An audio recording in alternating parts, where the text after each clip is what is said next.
Food Wars has an interesting and unconventional premise of being a shonen anime about cooking, and because the show is based on food, which gives it a wider mainstream appeal, it got fairly popular. Heck, even the Fine Bros got their cringe, unfunny hands on this anime with viral results. Although it will never be as big as My Hero and Black Clover, it was geared up to be a long-running series that could be another staple anime of the late 2010s. But then after 5 years and 5 seasons, the anime ended with its lowest score, manga sales were in a slow decline, with some of the fans left disappointed at the final parts. So what went wrong? Because the thing about this is that, overall, this series is not bad. In fact, a lot of people liked it.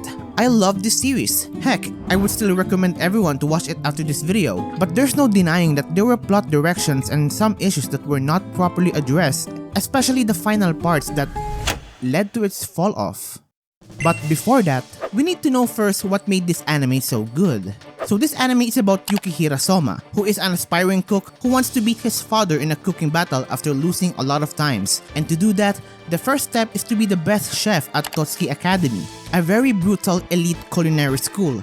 And to be the best, not only he will have to beat his rivals, but he will also have to survive the harsh school curriculum and beat the top 1 of the Elite 10 in a food war, which is basically the official cooking battle that requires officials, judges, and a mutual agreement to the terms and wagers. And when I mean by cooking, I mean cooking food, no actual fighting and no powers either.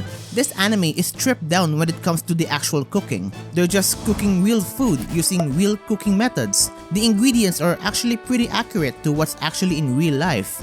How did I know this? I made it up. Nope.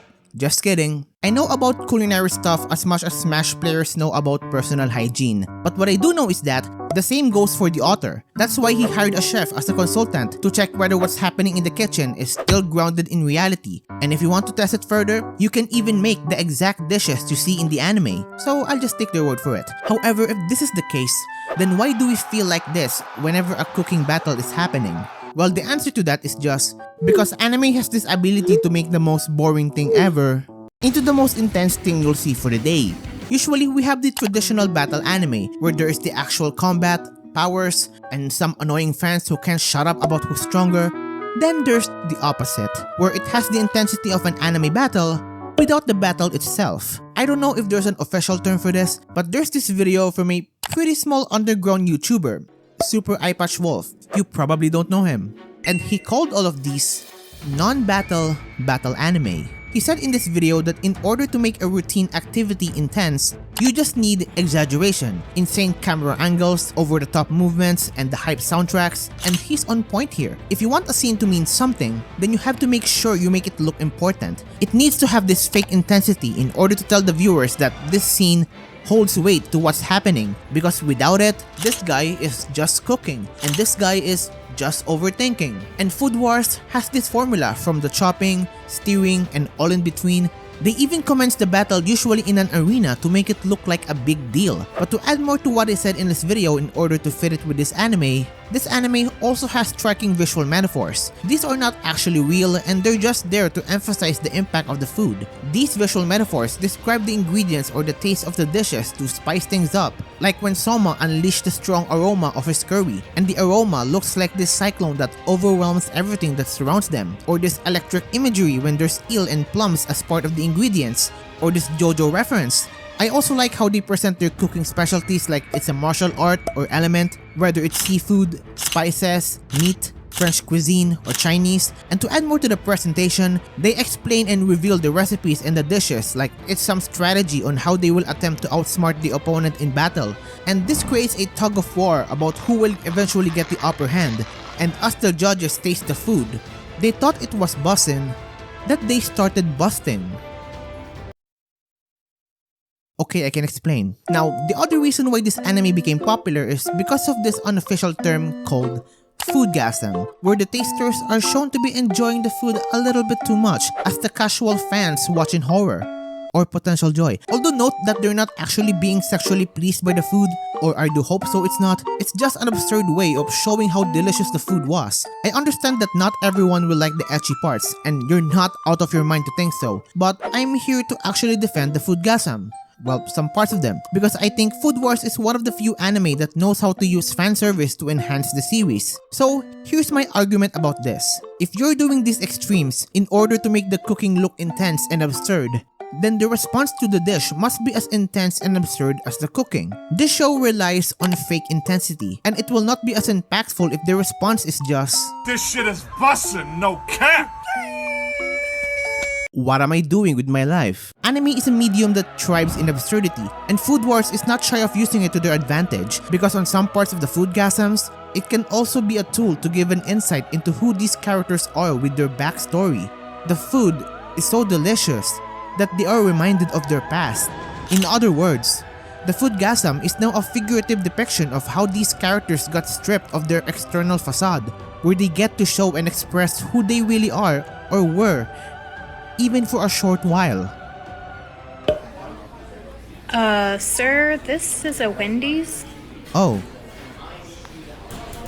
This isn't even a Wendy's. Also, another reason why we have the fan service is probably because the illustrator of the series has experience in making, let's say, more cultured works for the gentleman to enjoy. Hell, you might even recognize this fine piece of art. And lastly, if you're going to argue about the women being degraded here as fan service and all that, then you're wrong. This anime does not shy away when it comes to character development, and they kinda have to, because unlike a normal shonen where you can just slap a fight scene with no added context or character motivation and the fans will just eat it up, Food Wars wouldn't survive without it. The main driving force of the characters here is basically the question, why are they even cooking in the first place? It's either they want to be the best, to show that they've changed, to show gratitude to someone, or because they will lose something important if they lose the battle. Whatever motivation they have, this is when the character development comes in. There are several characters who had their own development inside and outside the kitchen throughout the seasons. Even the side characters got their mini stories in order to know their motivation. And for demonstration, let's have Tadokoro Megumi as an example. Tadokoro is a girl who lacks confidence, is considered the weakest link, and has anxiety, but actually has the potential to be great. So she's just like us for real without the potential. However, despite this, she is barely improving, always on the verge of expulsion, and that's because of her anxiety when she's cooking. This is why it feels so heartwarming and satisfying to see her slowly rise to greatness, as she gains confidence, makes her hometown proud, and shows everyone how great she really is. After being considered a failure, whether she wins or not, it's a story of self-improvement. You just want to cheer for her, and you can see her development from her personality and her dishes throughout the seasons.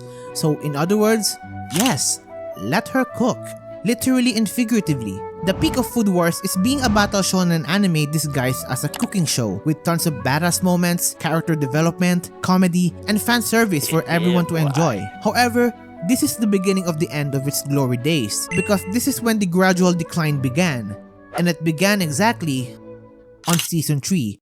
But before that, I would like to note that I still enjoyed Seasons 3 and 4. The character development in this part is just immaculate. Although some characters unfortunately had to be benched, just like any shonen anime, the loose ends being tied here is just awesome, and the way these developments were planted back from Season 1 only to show their results in the later seasons is just chef's kiss. However, there were still issues that affected the series, and first of them is the plot.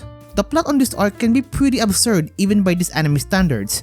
I'm not gonna spoil anything, but basically in Seasons 3 and 4, instead of focusing on being the best chef and surviving the academy, it diverted to beating this villain and his philosophy that the academy should strictly make first-class food, with the long-term plan of closing all non-elite restaurants across Japan, because fuck people who can only afford cheap food, I guess. Instead of focusing solely on beating the top chefs, which is the main narrative of this series, we also have this, which in retrospect is a foreshadowing of what this series would become. It would have been better if they just took the haiku route of quote-unquote antagonists who are not evil and just wanna be the best, instead of adding an actual villain. Because Food Wars, the same as Haikyuu, is just about reaching the top, a competition. So unlike the characters, the plot doesn't need to be deeper than that.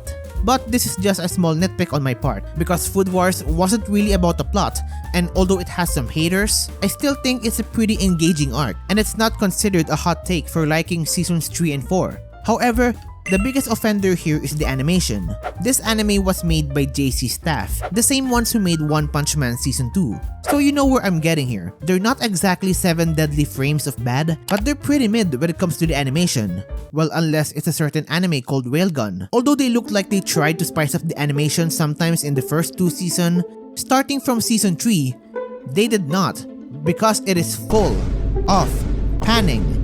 And it's kinda jarring once you realize it. If your anime relies heavily on presentation because it's literally just cooking, you should not half-ass the presentation. I'm not expecting them to do the mappas, I'm not seeing my family for months animation, but that doesn't mean it's at the expense of the adaptation's quality. The shame here is that we know that they can at least make this work, but they're not doing it, and this is kinda tarnishing the adaptation of the series. If there were budget issues or work overload or whatever, the management should have assessed all of this a bit better, because the drop in quality was also exposing the food war mechanics flaws. The food war mechanic is interesting yet limited in what you can do to add more flavors to it. It's just cooking, and by itself is not enough to replace an actual anime battle. This is why presentation is very important to at least convince us that we're not watching the same battle formula constantly for the past 4 seasons. I understand using panning shots in conversational scenes, but also during the cooking? I think I might actually need that Subway Surfers gameplay right now, and combine that with a pretty divisive plot and main villain. This is when the gradual decline began for the anime and the manga, and whether you like the 3rd and 4th seasons or not, the numbers don't lie. But I still don't think this is where it all went down the drain, because it still has what made Food Wars good, which is the badass moments, the actual cooking, and the characters. You could also add the fan service if you want. The majority of the remaining fans were still satisfied at the end of Season 4, where they finally won and Soma became the top 1 in the academy. But he hasn't beaten his father yet, he has scores to settle, and some character dynamics are still open for development, and they could end all of this in a banger final season. And that final season didn't do exactly that, because Food Wars has jumped the shark. The term jumping the shark means when a show at its peak or its slow decline starts to change drastically, whether it's the story, the setting, or the characters that usually don't make sense or reverse everything the show has done in order to continue the story. And they did it by removing this from the season. This knife represents the grounded realism of the series. Yes, the presentation is pure absurdity for the sake of intensity, but it is still a cooking show that is focused on real cooking. This is the appeal of the show that piqued everyone's interest in the first place. And this season strayed from all that. Apparently we have these midnight chefs who secretly cook food in the crime underworld, whatever this food is, powers that gain others' abilities by touching their tools, and tools that are not for cooking. They have chainsaws and guillotines and whatever the hell this is. It's over, everyone. Like, what makes a midnight chef? Correct me if I'm wrong, but it doesn't matter whether you're cooking for a normal person or for a criminal. You're still a regular chef, right? So does that mean if a chef cooked for a Minecraft YouTuber, is he a midnight chef now? Oh, but we're not stopping there. The main villain is meh. The whole season rushed the whole thing with some of the key moments being skipped, and a lot of characters either got sidelined again or got their development reverted back for the sake of another contrived development. We went from students just wanting to be the best chef they could be to guns, criminals, and borderline magic. This is not the Food Wars I know. Season 5 felt like a non-canon OVA. Although there are still some enjoyable parts and good moments from this season, it really makes the question, who let the man cook?